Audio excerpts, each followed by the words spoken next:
السلام علیکم و رحمت الله و برکاته. امروز آیدیان صحبت خواهیم کرد که چگونه پیامبر صلی الله علیه و سلم به خداوند عبادت میکردند. و پیش از این میخوام بگویم که کی خداوند اولین بار به محمد صلی الله علیه و سلم اجرای نماز را فرمود، یعنی که نماز حتمی 5 وقته کی آغاز شد. ادای نماز حتمی 5 وقته تنها در سال دهم پیامبری رسول اکرم صلی الله علیه و سلم نازل شد.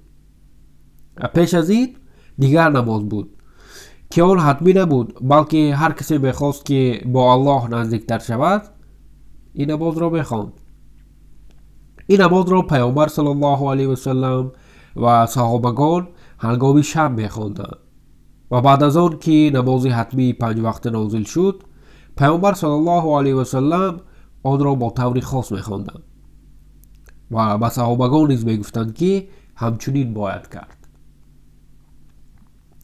نمازهای جماعت را رسول الله صلی الله علیه و سلم آنچنان میخوانند که برای هیچ کسی زوری نآورد و به دیگران نیز میگفتند تا نماز جماعت را دراز نبرند، زیرا در پس آدمان و در پس شما آدمان دیگر ایستادند، شاید موسفید باشد، شاید اگان بیماری باشد و به مانند اینها.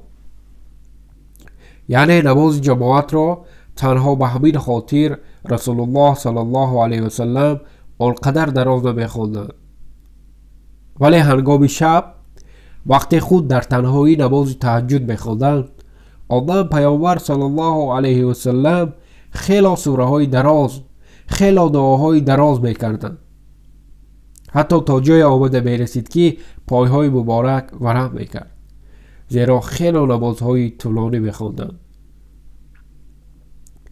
روز عایشه رضی الله عنها از رسول اکرم صلی الله علیه و سلم پرسیدند که چرا اینقدر نمازهای دراز میخوانید تا آن درجه که پایهای شما ورم میکند؟ آخر خداوند شما را بخشیده است. بعد رسول خدا در جواب گفتند که پس چرا من بر عوض این همه بنده شکرگزار نباشم؟ وقتی از عایشه رضی الله عنها میپرسیدند که با ما از نماز رسول الله صلی الله علیه و سلم نقل کن، ایشان میگفتند که از من نپرسید که نماز رسول اکرم صلی الله علیه و سلم چگونه دور و دراز و زیبا بود. خوب، اکنون برای آن که در نماز آرام شویم و به الله نزدیکتر شویم، باید که نماز از ته دل خوانده شود. بسیاری ها کلمه های عربی را نمیدانند و نمیفهمند که در نماز چی گفته ایستادند. برای همین کمتر وقت جدا کنید تا کمی هم باشد از مفهوم آن چیزی که در نماز میخوانید آگاه شوید. به مانند مثلا الحمد یعنی ستایش، تعریف و تفسیس. لله یعنی از آن خداوند است، تنها او سزاوار است. ربی یعنی پروردگار من. العالمین یعنی تمام عالم، یعنی همه ستایش خدا را که پروردگار عالمیان است. این بسیار مهم است. هنگامی که نماز میخوانید مفهوم آنچه را که گفته ایستاده اید بدانید. باید که توسط نماز ما با پروردگار خویش نزدیک شویم. با آنی که امروزها مشاهده می شود، نماز را سر می کند و چون ماشین 1 دقیقه هم نشده نماز را به انجام می رساند. این گونه نماز نمی تواند که ما را آرام و به خداوند نزدیک بسازد. این گونه نماز برای گالچکه است، یعنی که نماز را خواند. این به مانند آن است که در کارخانه بعضی ها می آیند برای آن که آنها را قید کنند که فلانی در کار بود تا آخر ماه معاش را بگیرد، لیکن به خاطر قید شدن می آمد که کاری لازمه را نمی کرد. یعنی که خدایا من نماز حتمی را خواندم، فرشته ها قید کردن، اکنون تمام. خب تو نماز خوندی، لیکن این گونه نماز که هرچی تیزتر خوانم و در یک لحظه میخوانی و مشکل های درونی تو فایده نمی آورد. یعنی مشکل های تو باقی میمانند و این آن نماز نیست که خداوند در قرآن کریم ذکر کرده است. به درستی که نماز شما را از گناه کردن دور می سازد، لیکن آن نمازی که برای قید شدن خوانده می شود، آن چیزها را که الله وعده کرده است به شما داده نمی تواند. شما نمی توانید که در این گونه نماز با پروردگار خیش نزدیک شوید. نمی توانید حس کنید که با الله صحبت دارید. رسول خدا صلی الله علیه و سلم می گفتند که نماز این روشنایی است، لیکن نمازی که برای گالچ است نه در دین و نه در چهره شما روشنایی نخواهد آورد. وقتی رسول الله صلی الله علیه و سلم را یگان مشکلی پیش می آمد، ایشان به مسجد می رفتند و نماز می خواندند. رسول خدا صلی الله علیه و سلم و بلال رضی الله عنه می گفتند که اذان بگو و ما را خلاص کن. یعنی که نماز برای رسول الله صلی الله علیه و سلم خلاصی از همه مشکلی ها بود.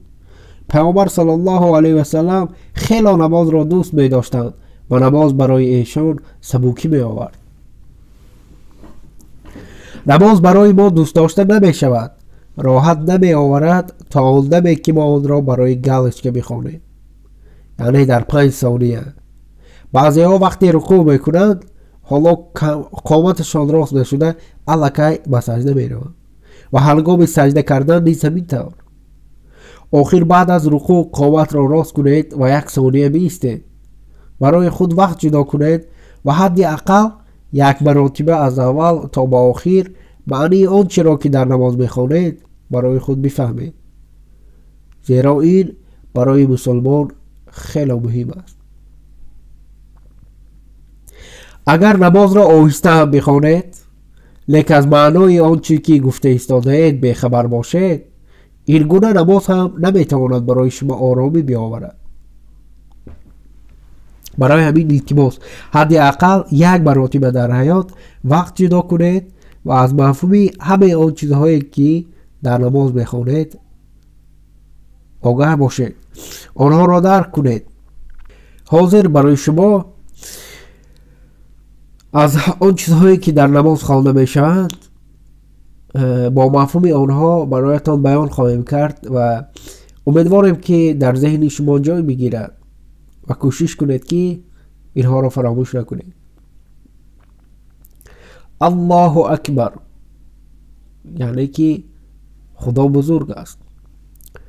سبحانك اللهم تو پاکیزه یا الله و بحمدک من تو را ستایش میکنم و تبارک اسمک نام تو مبارک است و تعالی جدک عظمت و بزرگی تو از فهم ما بالاتر است. و لا اله غیرک هیچ معبود برحق، هیچ خدای غیر از تو نیست. اعوذ بالله من الشیطان الرجیم بسم الله الرحمن الرحیم پناه میبرم به خداوند از شر و بدی شیطان رانده شده، به نام خداوند بخشاینده مهربان. الحمد لله رب العالمین تو همچون بنده الله میگویی حمد و ستایش مخصوص خداوند است، خدایی که پروردگار عالمیان است. الرحمن الرحیم مالک یوم الدین ایاک نعبد و ایاک نستعین اهدنا الصراط المستقیم صراط الذين أنعمت عليهم غير المغضوب عليهم ولا الضالين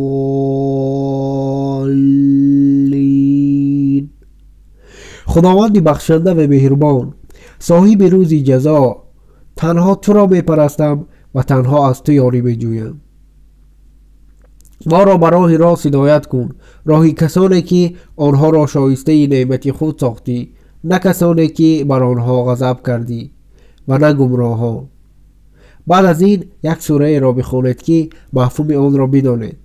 کوشش کنید تا یک چند سوره ها را با معنایش از یاد کنید. یک چند سوره های کوتاه، مثلا سوره کوثر: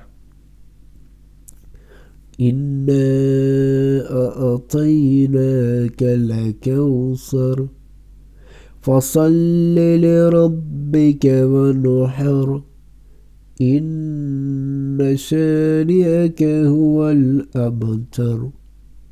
ما به تو کوثر، خیر و برکتی فراوان عطا کرده، پس برای پروردگارت نماز بخوان و قربانی کن و بدان دشمن تو حتما نسل بریده و بیعقیب است. بعد الله اکبر، خداوند بزرگ است.